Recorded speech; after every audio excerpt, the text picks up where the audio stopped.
From the newsroom of Impact Alpha, I'm Brian Walsh, and this is your Impact Briefing for Friday, June 25th.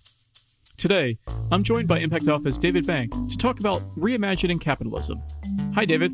Hey, Brian. Thanks for having me back. We're going to hear as well from the Reverend William Barber and PolicyLink's Mahlet Getachew, as well as Chris Jurgens from Omidyar Network, our partner in this Capitalism Reimagined project. And you'll tell us about the Agents of Impact call coming up this Tuesday, June 29th, right? Sure will. Great. But first, here's what you need to know from the week in impact investing. Public benefit corporations are testing the waters of the public stock market. Before 2020, only one public benefit corporation was publicly traded. A dozen have gone public in the last 18 months. To be seen, will public market investors reward companies that actually put stakeholders into their corporate charters? Rockefeller and IKEA foundations each promised $500 million for a new fund to boost off-grid renewable energy in energy-poor communities across the globe. The two foundations are aiming to mobilize $10 billion by the time of the Global Climate Conference in Glasgow this November, and $20 billion by the year 2030. They've already got two more commitments of $2 billion each. It's the largest single grant in Rockefeller Foundation's 108-year history. Engine number one is building on its surprisingly successful push to shake up the board at ExxonMobil. The activist hedge fund this week launched an exchange-traded fund, or ETF. The holdings will be 500 standard-issue large-cap companies, but Engine number one will attempt to drive impact through activist campaigns and active proxy voting, something to which Engine number one can stake a claim. The ETF's ticker, VOTE. And Google for Startups' second $5 million Black Founders Fund will provide $100,000 each to 50 Black founders. A record 306 venture investments has boosted the share of U.S. venture capital funding going to Black founders this year, all the way from 1% to 1.4%. And electric vehicles as a service is a thing. Spring Lane Capital invested $20 million in 7 Generation Capital in Vancouver. The firm builds out EV charging and leasing infrastructure for commercial fleet operators. Think electric delivery vehicles and garbage trucks.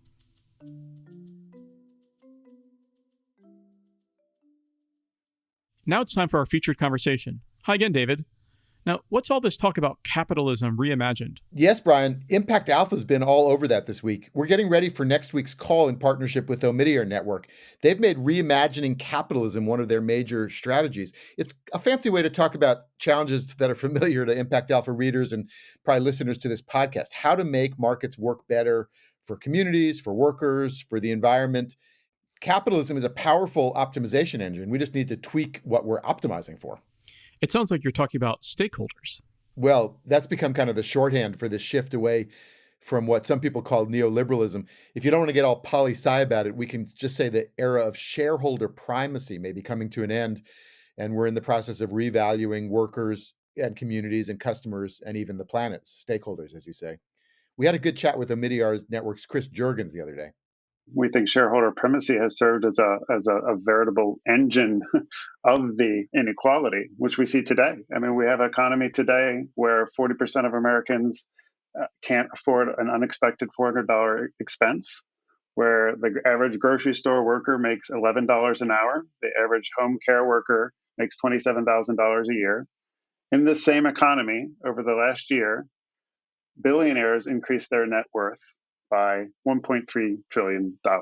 And that's linked to an economy that judges its success on stock market performance. We talk about stock market performance being good for the economy, but we fail to make the connection that 84% of stock are owned by the top 10% of the wealth distribution, and that Black households own only 1.5% of equity value. So if you're optimizing your economy to generate returns to shareholders, and only half of Americans and a third of Black and brown households own stocks, by definition, you're putting the forces of inequality on steroids.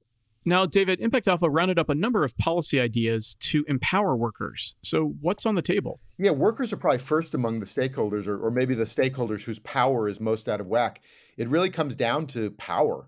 the share of companies' profits that go to workers versus go to investors. I joked on Twitter this week that Impact Alpha is targeting the huge number of investors who believe that super empowered workers are just the thing that capitalism needs right now. On the call, we're going to have Leo Strine. He's the former Chief Justice in Delaware, which, is the headquarters for most U.S. corporations. So he's helped write a lot of corporate law. And he's calling for board compensation committees to take responsibility not only for CEO compensation, which has has soared to stratospheric levels, but also for establishing equitable compensation across the company. So this is really digging into the S in ESG. It usually stands for social, and that's been a hard thing to measure, much less reform. Yeah, we've been playing with that S for social, S for stakeholders. S is for systems change. I thought the one I like best is S is for share the wealth. And when you get down to it, it's also about the racial wealth gap. We've really got to solve for systemic racism if we're going to reimagine capitalism.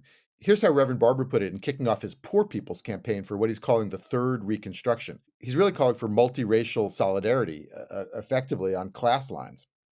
They do not want us to connect voting rights to blocking living wages, to blocking infrastructure, to blocking health. See, they want us to fight in silos.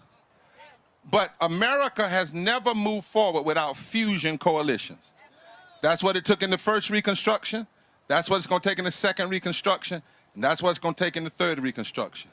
I had folk tell me, you ain't going to get no black and white folk to come together in West Virginia. They just foolish. They don't even know who we are. And so, David, business is going to get on board with this campaign? Well, we'll see. For starters, a lot of business leaders, as you know, have made quite explicit racial justice pledges in the last year, particularly in the wake of the protests after the murder of George Floyd. But second, many business leaders themselves recognize that capitalism needs a reset. It's kind of analogous to the 1930s when the New Deal rewrote the social contract, both because of bottom-up demand for change at the time, but also because business itself needed a new paradigm. And we're at this similar kind of juncture, not only with the pandemic, climate change, but demographic change, automation, and all the rest. I think it was Lenin or somebody who said that transformative changes, I think he called it revolution, happens not only when the new system is ready to be born, but when the old system can't go on. We're looking forward to hearing on the call from the team at PolicyLink. They've really been thinking through this role of business. Here's Mahlet Getachew.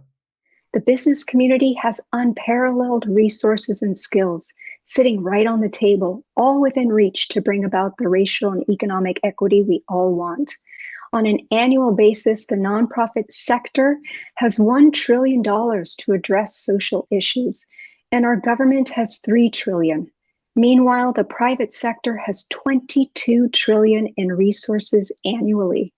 On top of that, business leaders possess unique skills in shifting our legal and regulatory frameworks to their will.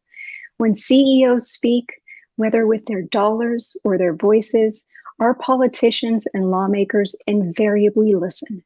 Those skills, ably directed and wielded, could unlock the public policy wins we need to finally achieve racial and economic equity. All right, so we'll be tuning into the call. Again, that's this Tuesday, June 29th. How can folks join in? You can see the link to RSVP in the brief and all over the site. That's great. Well, we look forward to that call. And that's going to do it for your Impact Briefing this week. More all day, every day at impactalpha.com. Subscribe to get full access to the site and the daily brief. Podcast listeners get $100 off their first subscription. Go to impactalpha.com/subscribe and use the code briefing100. Thank you for listening, and thanks to our producer, Isaac Silk, who celebrated a birthday yesterday. I'm Brian Walsh with a new role. I'm now head of sustainability for the capital markets firm TP ICAP, which earlier this year acquired my previous firm, LiquidNet. Until next time, take good care.